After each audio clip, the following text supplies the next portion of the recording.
Good evening, Hofstra fans, and welcome to tonight's episode of Sports Beat. I'm your host, Eddie Fitz, and we have a great show for you tonight. Tonight's panelists are here to talk all things Champions League, as well as break down those NBA playoffs thus far. The Pride season in the spring is nearing a close, with multiple teams clinching playoff berths. And we'll take a look inside Hofstra's Dodgeball Championship that concluded just last week. The NWSL regular season is underway as the annual Challenge Cup comes to a close, and Hofstra alumni joins us to talk about her experience playing professional soccer.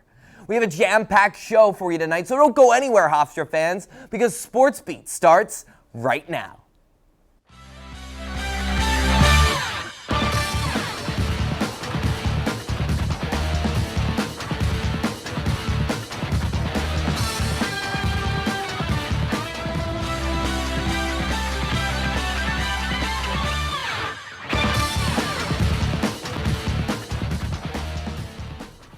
Welcome back. Joining me today to discuss the Champions League are Sam Yarnell and Gavin Jones. Fellas, welcome. How we doing? Great. Not too bad, not too bad. All right, I just want to jump into it because this Champions League has been a doozy. Only one team, Celtic in 1966, has ever managed a quadruple. That's a Champions League, League Cup, league title, and a country title. Liverpool now has the opportunity to win all four.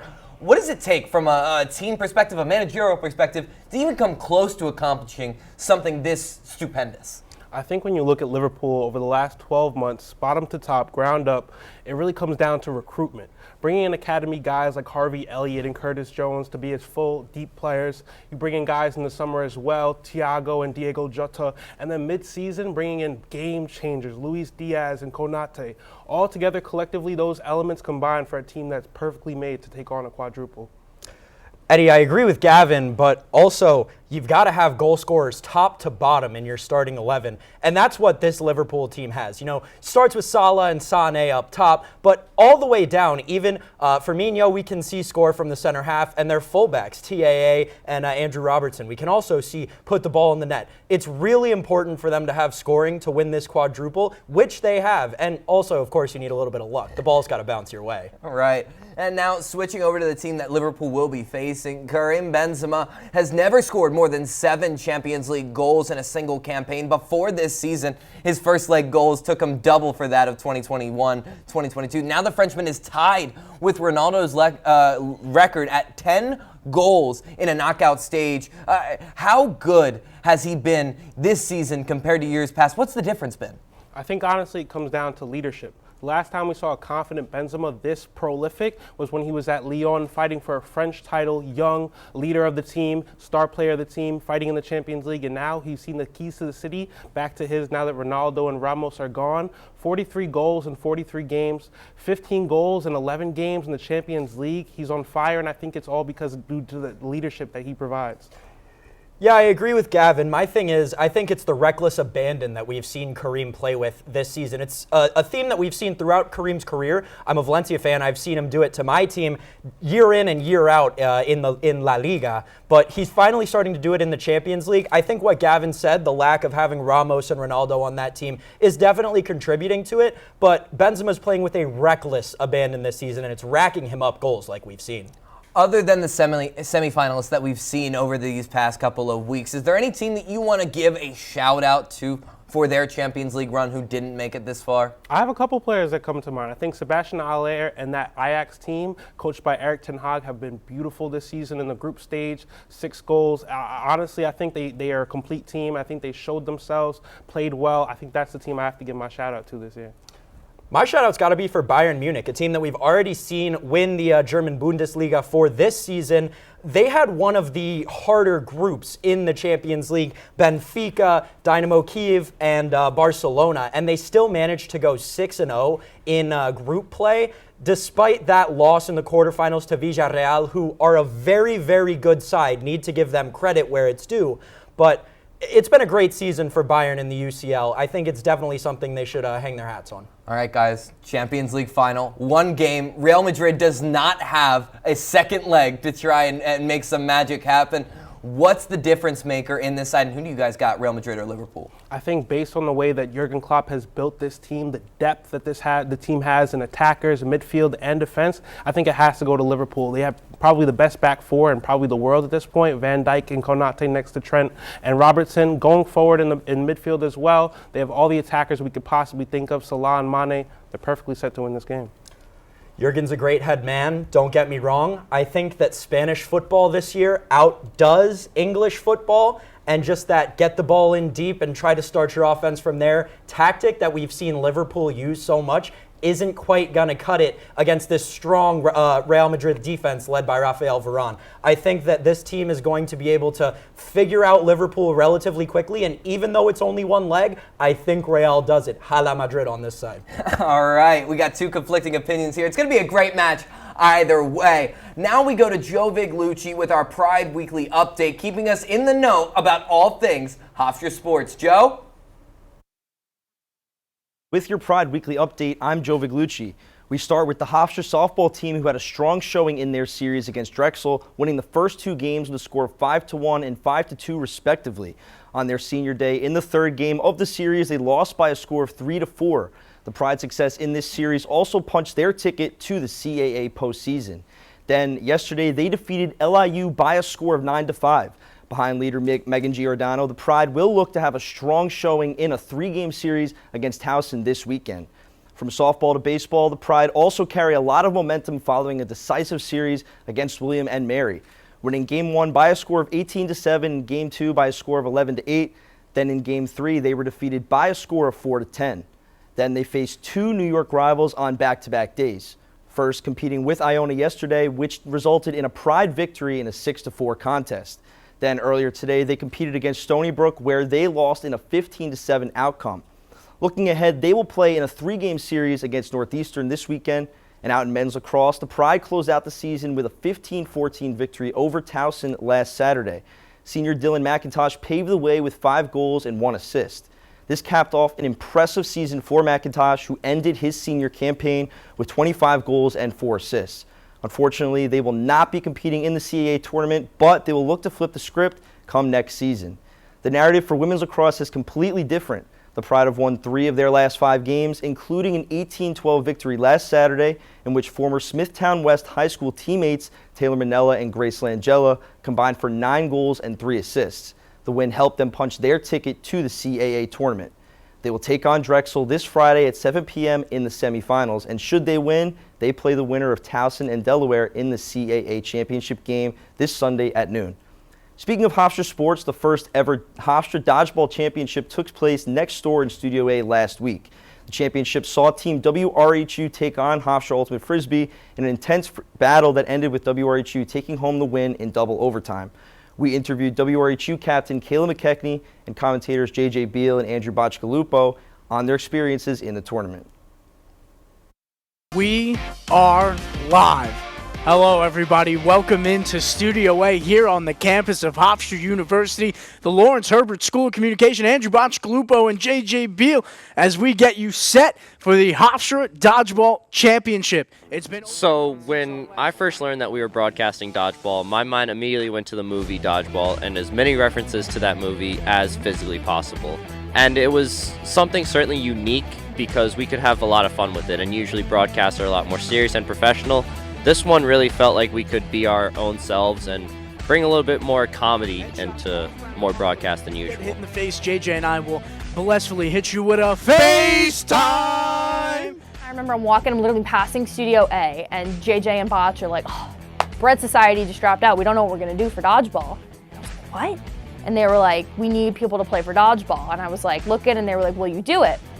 And I thought about it for a second, and I was like, all right, like, as much as I'm busy, I have stuff to do. Like, these are my friends. I'm going to help them out. And I was like, who else is playing? Like, did you guys get anybody else? Am I the first one? They were like, Halstead Mullen, as in John Mullen, not Sean Mullen at that point. And I was like, John Mullen's going to play dodgeball? Like, all right, but if Halstead's doing it, Halstead and I are obviously very close. Like, and for you two, like, fine, I'll do it. It's time for some dodgeball here on the campus of Hofstra University.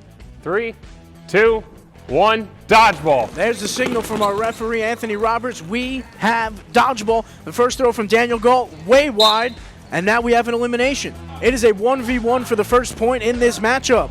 The sports director, Kayla McKechnie. Let's see what she can bring right here. Kayla with 2 balls fires, a dodge, and a drop catch. Team WRHU takes round 1. A couple of catches in that first match, but the ball really caught him more in that first match. Not able to make any play right there. Ryan Pagano is eliminated. We are now knotted up at 1 round apiece. 7:39 left in this first half. D'Souza looks like he came out sprinting, and he's out of gas. And the heavy throw clips D'Souza right in on the hands. And that will end round 3. Team WRHU down 2-1. There's under 30 seconds left, and Jack gets hit in the shoulder. The Ultimate Frisbee team collect another point before the half. Halftime was interesting. We walked out. I declared we were going outside because I was dying. We were all very exhausted, as you could clearly tell. Not the most athletic bunch. I, for one, probably haven't been to the gym since November. And the thought was like, guys, we just got to calm down. We know what we're capable of. Let's just go out there and kill it. Team WRHU, again, the true underdog story. Ultimate team, elimination. Team WRHU takes round number 1. After halftime, we just started kind of being aggressive. I think the first 2 games alone were like pretty quick when we started to come back. We just decided, like, let's be more aggressive. Let's see what we could do, and it just started slowly working out. WRHU was down. They make a comeback. Fires. Kayla McKechnie fires, clips the back heel. Team WRHU has taken 3 straight and tied this game up. And Kayla McKechnie showing off those dodging skills, exercising all the D's of dodgeball, dodging, ducking, dipping, diving, whatever she needs to do. And Team WRHU has just taken. Then the Ultimate Frisbee team comes back. WRHU just needs to bleed some clock here, but it's a 3-on-1 now for Milstein. 3 minutes remain, a 3v1, and now that one has eliminated Max Milstein. We are under a minute now. Daniel Gall weaves out of the way, fires. He gets pelted at the line. The Ultimate Frisbee team has taken it and tied it up. We're under a minute. Can we see a showdown in the championship? 5 seconds on the clock. Another player eliminated for RHU. All they have to do is stay alive. Time is up, JJ. We're headed to a showdown in the championship.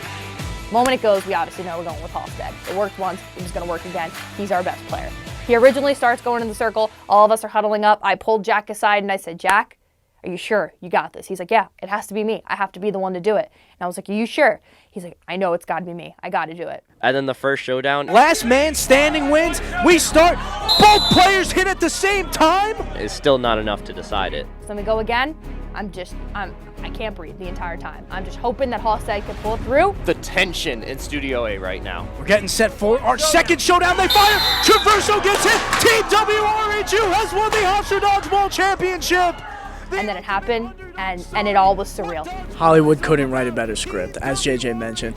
Hollywood, they wrote a true underdog story, but they didn't have it play out live action. That's the beauty of live sports action television, is you don't know what can happen. Anything could occur at any moment. We did it. Didn't really think we were going to do it going into that night. I was just there for a good time, there to have fun, there to help everybody finish their project.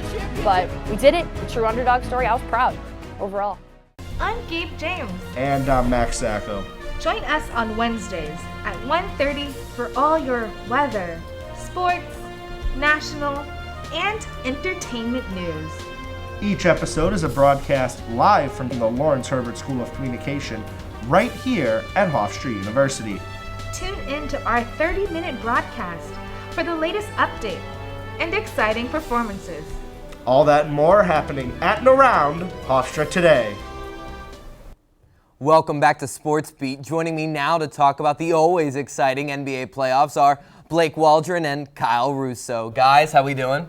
Good, Eddie. How are you? Doing well. I'm doing splendid. Probably not as splendid as your Miami Heat might be doing in this series. But the NBA's most improved player in Ja Morant is currently taking on this experienced playoff crew in Golden State. They evened up the series 1-1 last night. Regardless of how this ends up, looking toward the future, was this lightning in a bottle for Memphis, or is this a team that's going to be top 4 in the West for some time now?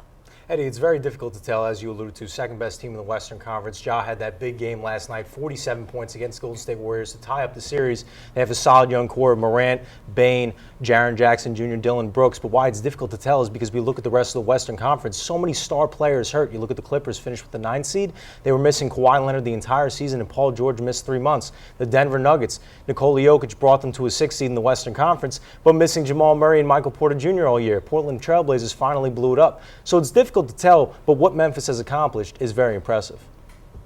Well, Eddie, it's not like they finished 4th in the West, right? They weren't a fringe team. They finished 2nd, and emphatically 2nd, with Ja Morant missing, I believe it was 22 games. But a lot of these young players, they haven't even scratched the surface yet of what they can do. And the type of players that they are, they're not going to command big contracts, so they're in a really good situation for the future. Right. In the second round so far, who has been one of your more underrated contributors so far through this small sample size, 1, maybe 2 games for these teams? Eddie, I'm going to have to throw it to your Philadelphia 76ers. You know, when the series started against the Miami Heat, Joel Embiid being out with the orbital fracture to his face, the names were James Harden, Tyrese Maxey stepping up. But Tobias Harris in game 1, even though they lost that game, he had 27 points and 6 rebounds in that game. And you go back to the first series against the Raptors, in a 6-game series, he had 4 of those games were double-doubles. For me, it's Grant Williams. He was the guy whose footnote once upon a time was his parents worked for NASA. Now his footnote is, hey, I held Giannis to 8 points, 4 for 10 shooting, incredible defense, brick wall all night, and I hit 6 threes. He's been a game changer all series long for Boston. Now, who's been the most disappointing for you so far in the second round? Sticking with the Philadelphia 76ers, it's got to be James Harden, right? Shot 5 of 13 from the field in the first game against the Miami Heat, 2 of 7 from the three-point line, 16 points in total. But like I alluded to talking about Tobias Harris, is that James Harden's name was the one that he was supposed to step up when this trade happened. People compared to Kobe and Shaq, Joel Embiid and James Harden. People talked about the best backcourt in the NBA potentially between Maxey and Harden. We just haven't seen that from James Harden since putting on a Philadelphia 76ers uniform. There is something to be said as far as excuses for being disengaged when you don't have the ball in your hands. But now in Philadelphia, he does have that ball in his hands. You know, having a roller like Claxton in Brooklyn kind of took away from his game. Now having a roller in Embiid should add to his game. It hasn't so far. Now with Embiid out, that's when in Houston you'd see him step up for 60 points. That hasn't been happening, and he's got to get it together. Now, Giannis Antetokounmpo was an MVP consideration this season. He's the reigning NBA champion. They don't have Chris Middleton, and yet they're still finding ways to win games. They're at 1-1 right now. But guys, are we witnessing the start of the reign of King Giannis? Giannis is very impressive, Eddie. As we know, he won the NBA Finals last year in a historic fashion in Game 6 against the Phoenix Suns, logging in 50 points, 14 rebounds, and 5 blocks. But it's just too early. It's just too early, right? You compare LeBron James and Steph Curry. Steph Curry, 5 straight NBA Finals appearances. LeBron James, 10 NBA Finals appearances, and 8 straight. Too early to tell, but he's 27 years old, has a lot of time left. Giannis, as an individual level, is reaching that level. Himself is doing it very well. But the supporting cast around him doesn't nearly match what LeBron and Curry have had. And because of that, it's going to be very difficult for him to match that. You know, Curry had 5 straight NBA Finals appearances, LeBron 10. Giannis only has 1, and I doubt he makes it out of this round this year. Ooh, a hot take from Blake Waldron to close out this segment. Guys, thank you so much for talking basketball. Moving from the hardwood to the soccer pitch, we have an update on the NWSL with Mike Senatore. Mike, take it away. What's up, Sports Beat fans? I'm Mike Senatore, and welcome to our NWSL update. With the regular season kicking off this past weekend and the Challenge Cup semifinals happening tonight, there's a lot to talk about, so let's get right to it. This year, the league has expanded from 10 teams to 12. San Diego Wave FC and Angel City FC have joined the league, but unfortunately did not make it into the next round of the Challenge Cup this year. The defending NWSL champions, the Washington Spirit, did make it to the semifinals and are competing against OL Reign in a match that's currently underway. Following that match, the Kansas City Current will face the North Carolina Courage in an attempt to make it to the championship match this Saturday at 1 o'clock.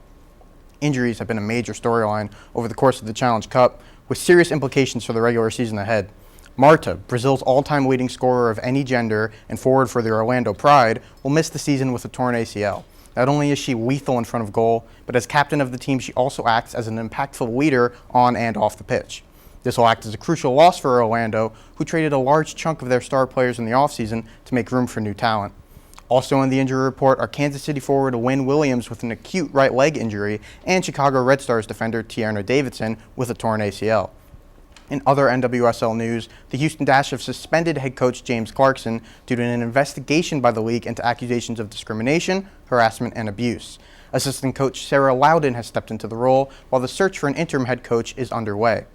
While many teams struggle with injuries and coaching changes, Racing Louisville may be getting an upgrade in the form of forward Tobin Heath. Heath reached a mutual agreement with Arsenal FC last week to terminate her contract, a contract that Louisville owns. Many speculate she could be on her way back to the NWSL for the first time since 2019. For your NWSL update, I'm Mike Senatore, and now we go to an interview with former Hofstra women's soccer star Miri Taylor, who now plays for Angel City FC in the NWSL. So to start off, how have you settled into Los Angeles life? How are things going over there? So loving it. It's very, very hot, which is something my English self and being in New York I'm not really used to. So that was like a massive jump, and then obviously being with the team and all their experience and all their talent has been just incredible to learn from them every day. So take us back to before you got drafted. You're from the UK, you're playing soccer in the United States in New York. What led to the decision to stay in the United States and play in the NWSL instead of going back home to play in England? I was lucky enough to train with a couple pro teams while I was in England, so that gave me like a fantastic option and maybe something I can revisit in the future. But for as of right now, like, I loved being in America. I loved having my team, loving my team, and all the achievements that we had was because of that beautiful team environment that we created at Hofstra. So I just felt it was too soon to go back to England, and I just wanted to explore to see if I could even get drafted. I wasn't sure if I was going to, and then luckily I did.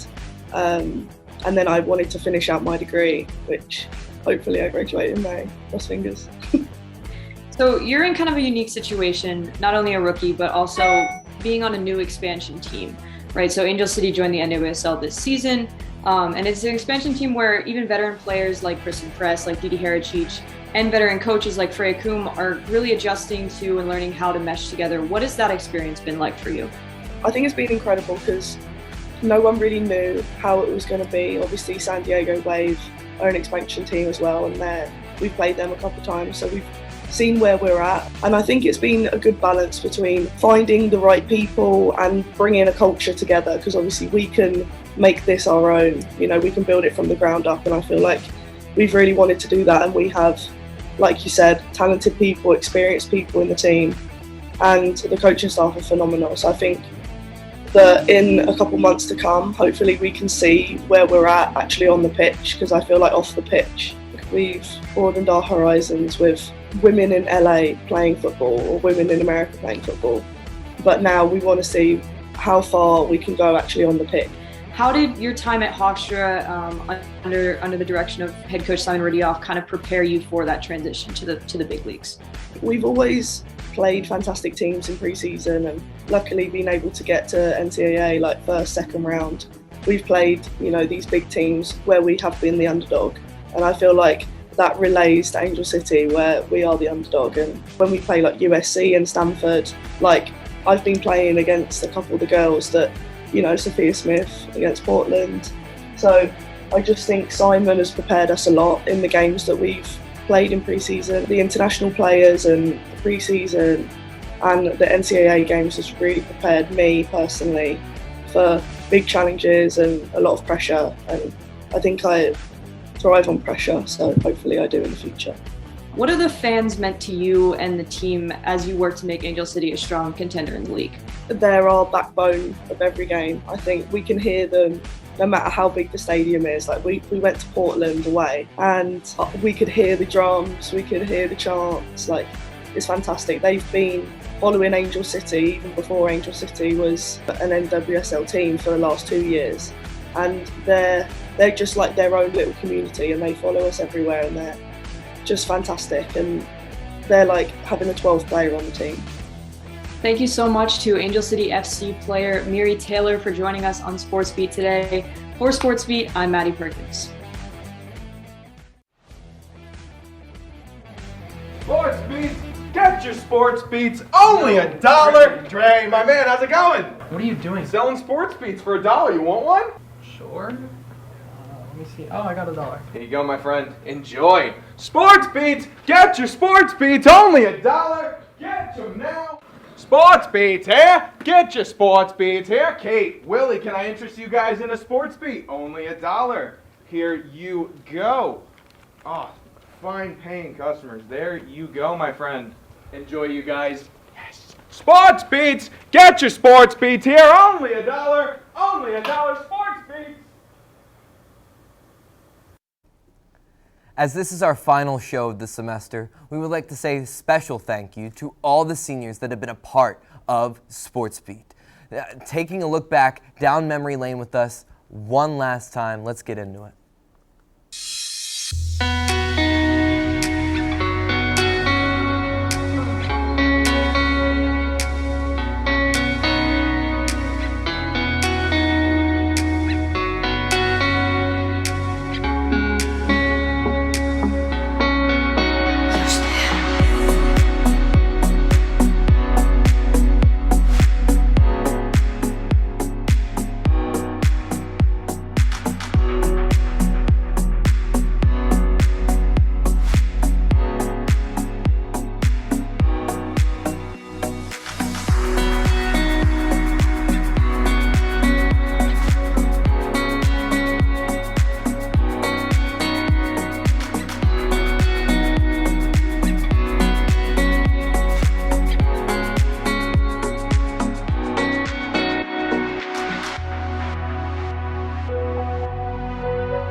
I don't think anything quite showcases the creative, collaborative, diverse, and just absolutely amazing spectrum of talent that we have here from all of our communications students here at the Lawrence Herbert School of Communication. I want to give a special thank you to Sports Beat, our producers, Arianna, Fischer, and Quentin, Thorne. I'm going to miss you guys very, very much. Sports is a way that we come together. That's why we talk about the way we talk about these children's games. It's just so collaborative, and I think that that's what Sports Beat represents. I want to dedicate this show personally to my two late grandfathers, Ed and Ralph. Thank you so much for always giving me a copy of the sports section of the Philadelphia Inquirer whenever I came to visit. It's really what started my love for sports, and just getting to talk with you guys. I miss you every day. Thank you to my parents for always supporting me and giving me unconditional love and support. I wouldn't be here without you guys. To the great group of crew, the cast here at Sports Beat, I'm so proud I get to call you guys my friends, and we get to work on this amazing show every single year, and now it's done, and I just have no other words to say except, unfortunately, that's all the time we have for Sports Beat tonight. A special thank you to all our panelists and update anchors, as well as Miri Taylor, Kayla McKechnie, JJ Beal, and Andrew Bacigalupo. We'll be back in the fall to bring you all new content, the latest sports and news around Hofstra. This is Eddie Fitz thanking you one last time. Thank you so much for watching Sports Beat. Remember, go be good out there. Go learn something. We'll see you when we see you.